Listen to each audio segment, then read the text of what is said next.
Welcome to Chaparral Motorsports. I'm Travis, and we're down here in the helmet department with Jeff from Fly Racing. He's gonna show us Fly's brand new Formula helmet. And what we're starting to see with a lot of the helmet manufacturers is they're creating more of a high-end helmet that absorbs more energy upon impact, as well as implementing rotational forces. So, you know, motocross is getting a lot crazier these days. The jumps are getting bigger, the bikes are getting faster. So that means the crashes are getting a little bit more intense. So, I mean, when it comes to a helmet, I don't cut any corners. Your head's super important. So Jeff, tell us about this new Fly Racing Formula helmet. I'm excited. It's a great looking helmet. Yeah, first off, what excites us is we've built something with safety. And safety is a key role in motocross, supercross, riding motorcycles. We want, at the end of the day, keep our customers as safe as possible. And what we've done is we've created an AIS system. And what does AIS mean? That means an adaptive impact protection system. And what that does, it allows impacts along a wider range throughout the helmet. So you're saying, you know, if I go down in a corner at a low speed, this is gonna protect me, as to where if I'm hauling ass through the desert and I go down, this is gonna protect me. Yes, we've all kind of cured the whole high-speed impact protection, but the toughest thing that we run into with motocross and riding dirt bikes is the slow, low-speed impacts. Which a lot of guys get concussions off of just tipping over in a corner, hanging onto the bars, and just whacking your head to the ground. A lot of guys will run into getting a concussion just from that. Absolutely, and most of the time that's what it's from, is those small little impacts that we don't know that's gonna hit, and we usually hit a lot harder than we think we are. So can you explain the details as far as the safety goes? I see there's a couple materials right here in front of me. This is used within the Formula helmet? Yes, this is a brand new product that we have developed ourselves, proprietary to us. It's actually called Rheon, and it's something that we've shaped, created our own months and months over development to develop the shape to, one, take the impact, but also instead of using the MIP system, this actually does a rotational as well with the thin sidewalls. It allows the product to move to the side as the helmet takes the impact. Got it. Now, explain what Rheon does. I understand that the mold and the way you guys shaped this, it helps with the rotational forces. Does this help with energy and as far as impact? Absolutely. That's the main reason behind Rheon is to take the shock absorption and dissipate it around so it doesn't go directly into your brain. So what we have here in front of us, this is kind of like we'll flip this helmet open because we're going to be talking about the inside of it. So this is somewhat of a traditional standard foam. You'll see it in your normal knee pads, elbow pads, and then Eps Liner. Yeah, just more of just your standard foam padding for protection. Gotcha. And we have this sweet tailor-made golf ball here. I'm gonna drop it on top of this padding, and then we're gonna do a test and drop it off on this Rheon, right? Yep. Okay, so check this. Watch the distance and how high the ball bounces off of this white material here. I mean, that was about half the distance from my drop. Let's do it one more time. All right, let's do it one more time. So I'm gonna just drop it. Watch, it'll bounce about half the distance. Whew. Let's drop it on the Rheon now. That's pretty impressive. Essentially what this is telling us is this golf ball is our head coming in contact with the ground. Yes. And hopefully this Rheon is on the outside of our skull. And when we create impact with the ground, this is absorbing more energy compared to this. Absolutely. Just based off of the bounce, yes. Right? And that is right after the inner liner. So right after the inner liner is where the Rheon, you actually feel the Rheon. So that's when you do take the impact like the golf ball against the Rheon, like your head would do in the helmet, then it takes away the shock absorption. So the Rheon's up against your head. Right next to the liner, exactly. And yes. then after that is the EPS liner and then the shell of the helmet. Absolutely. Cool. That's pretty impressive. I mean, here, we'll try and drop it a little bit higher without breaking the glass. Wow. And you can do it, it's tougher to throw it, but if you get a bigger piece, you can really take it as a linear and throw it to the side motion, and it'll do the same thing. Instead of bouncing off like your head would do in a normal helmet, it actually bounces and stops. Interesting. So that's the Rheon, and I've heard that they actually use this material within the military. Yes. It gets put underneath the tanks, a lot of the Humvees. So if they actually do run over an explosive, all the metals, this is actually going to absorb the energy of that explosive rather than having those pieces go up into the car. That's really cool, and I think that says a lot with fly racing and the materials that they're looking into. Absolutely. We wanted to use the highest level materials that we could to build the best helmet we possibly could. And obviously, these guys doing a lot of development within the military, you know, kind of putting it through all its motions, we feel it was a good decision to do within our helmet as well. So come 2019, we're going to be seeing all the pro racers, as far as your fly pro racers, most likely wearing this new helmet. And I think that's really cool because it says a lot with the customer that comes in. If that customer is knowing that the guy racing for a living is wearing this helmet, I mean, obviously that says a lot because those guys have to have the best protection possible. Right. So that's really cool to see. Let's get into some more safety. How is the EPS liner? I know that it's kind of developed differently within this helmet. Yes, the best EPS liner out there right now is technology is the cone head EPS. Just like cones, they integrate within each other, and ideally when a cone smashes, it disperses energy out to the side.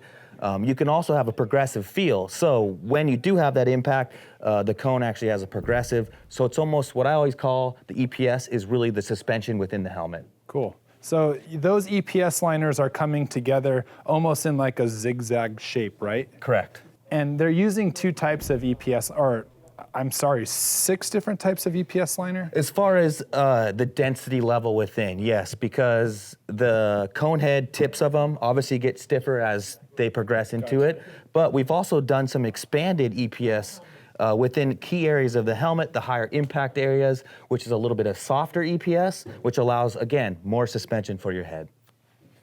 I think that's really cool. Just the safety within this helmet says a lot. There's looks like there's some quick release cheek pads in case you get into an accident and they're trying to get the helmet off your head. You can pull the cheek pads out and the medics will be able to slide it off. Let's tear open the helmet liner here, which I noticed that the helmet liner had a couple different pieces of foam on it. And within the liner, like I said, right past the liner, you're gonna run into what we have is our Rheon pieces. But what we've done is we added a little bit of foam within the liner, so your head almost elevates off of those Rheon pieces, so they don't sit actually on the Rheon. But what also that allows it to do is allows what we call TFV, that's true function ventilation, which allows, once you get in motion, it allows the air to come into the helmet, circulate within the liner, well ventilated, creating a Venturi effect, which sucks it out the back of the helmet. So the exhaust is actually going to work a little bit better with sucking that effect. Absolutely. And that's huge because you're not going to get cooler air into your helmet unless you can get that warm air out. Absolutely. That's what it's all about. That's really actually a great idea. I love that. And you can really see how we've done 7 different pieces Go ahead and open these guys up. of these Rheons within the helmet. And I mean, I'm just gonna say it almost looks like a clover. So let's call it this blue clover.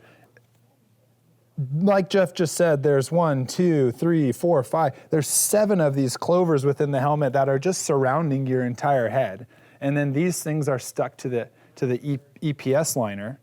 And then that EPS liner is what has the zigzag effect to where it's a softer liner, a softer EPS with a harder EPS, and then you have the carbon shell. Explain the carbon shell. Well, traditionally you see a lot of 3K carbon out there. We wanted to build back again to the best helmet we could possibly build with the materials out there. So we went for a 12K carbon. A lot stronger, carbon fiber is best laid flat. And what happens in the 3K is when it's put together 3,000 strands per weave compared to 12,000 strands per weave, they start dipping and making somewhat we call a basket effect weaving at 3K. And what happens is when you go to pour in the resin, it fills in all these dips and grooves from the weaving effect, which allows the helmet to be a little bit heavier. With the 12K, we actually lay it in layers and it's flat, which makes the carbon as strong as it can be. But now there's less dips and crannies for this resin to pour it into, which allows to keep the helmet light. It's really impressive. When they showed us a picture of this helmet cut in half, the carbon shell was extremely thin And when I first got the helmet in my hands, I almost thought I'd be able to push that carbon through the top of the helmet, but it's extremely strong. I think you guys knocked it out of the park with this Formula helmet. So that's the inside of the helmet. We were just talking about the airflow within the headliner. So let's go into the exterior of the helmet as far as the airflow within the vents. I see there's a ton of vents throughout this helmet. Yeah, we wanted to make this helmet vent. We wanted to keep it cool. But at the end of the day, like I said, the TFV, the true functional ventilation, we really wanted to export out the back as well. So these exhaust vents in the back, they're actually strategically placed to work with that whirlwind effect and get that hot air out of the helmet. We just went over this beautiful carbon shell, which I love. The visor, what do you got to say about the visor? Really cool about the visor. What we've done with the visor, mainly, obviously when you fall, visors fall off or they crack or they dig into dirt. What we did is we created a nylon visor, and we've been able to paint it as well, which is great, which not many people have been able to do out there. It allows you to crash and bend the visor in any direction when you do go down. So that's a really cool feature. You don't have to worry about flying off. You don't have to worry about breaking it or chipping it, which paint does a lot as it gets flexible. I mean, there's been other manufacturers that have a nylon visor and they go to paint it and the customer will actually roll it over like this and the paint starts to chip on the, this is really impressive. We found a unique way to do it and be successful with it, and I'm excited about it. I can't tell you how many times I've been to the track. First moto out, I just take a digger. My visor's gone for the day. I didn't bring the extra one. So I'm Mike Metzger and all the way around the track. That's really cool. What else? What other features are we missing? This is a killer helmet. Well, not only did we do the nylon visor, but we know there's a lot of woods riders out there, and there's other ways that you can hook your visor on certain items. But what we do, we've created a release system. So if you are riding down on the trails, maybe catch a tree branch or something, what happens is it hooks on and it releases right off of it. Wow. And what we do is we have a beveled screw with a beveled edge, which allows you to, one, just take this thing, the screw right back off, and then screw it right back onto the helmet, and you're good to go. Of course, the middle one is going to be a plastic, but that's ideally made to be to shear, break off. kind of shear away. Exactly. That's really cool, actually. So so this visor is not only unbreakable, but in the event of it catching, it's going to release. I mean, that didn't take much. Then you don't have to worry about where did that thing take off. It's still going to be on there, or you have the other side still engaged. Which I know up in the WPS headquarters up there in Boise, tree branches are very likely to run across. That's true. Yeah. We've got a lot of good woods riding out there. So that's the visor. The mouthpiece, there's no more removable mouthpiece. It's now molded to the chin bar. Into one piece. The rubber down at the bottom, as I screw this back on, explain that rubber down at the bottom of the helmet. Instead of EPS, we've done an EPP. EPS is a little bit tougher on your face feature if you have a big crash, where EPP is actually a little bit softer to your face features. Also, EPP can be hit and it goes back to its original form. Well, once EPS is pressed or crushed or hit, it's smashed, it's done. So that's a cool feature we've added. Just more little features that we've added to our helmet. So just to recap off of what Jeff said, a lot of companies are putting Eps Liner around the chin bars and in front of your mouth nowadays. If you were to crash, or let's just say you were to press that Eps Liner in on your lunch break, it's not going to go back to form. Right. As to where this EPP will go back into form, that's nice. I like that. And ideally, if you do have a really big get-off, helmets are ideally made for the front to break off. I noticed there's kind of additional TPR right here. Yes.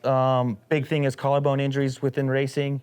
Everybody's kind of steered towards that clavicle release. So if you do have that crash, you're going to have a soft spot that's going to put pressure on your clavicle. So the Fly Racing Formula helmet has a ton of features. If you guys are looking for more details, if you want to know more about this Rheon material, their 12K carbon shell, anything, head to flyracing.com. They're going to have a really cool story as how they built this helmet and the masterminds behind it. Jeff, thanks for coming out. Don't forget to head to shapmoto.com. We're going to have all these up on the site.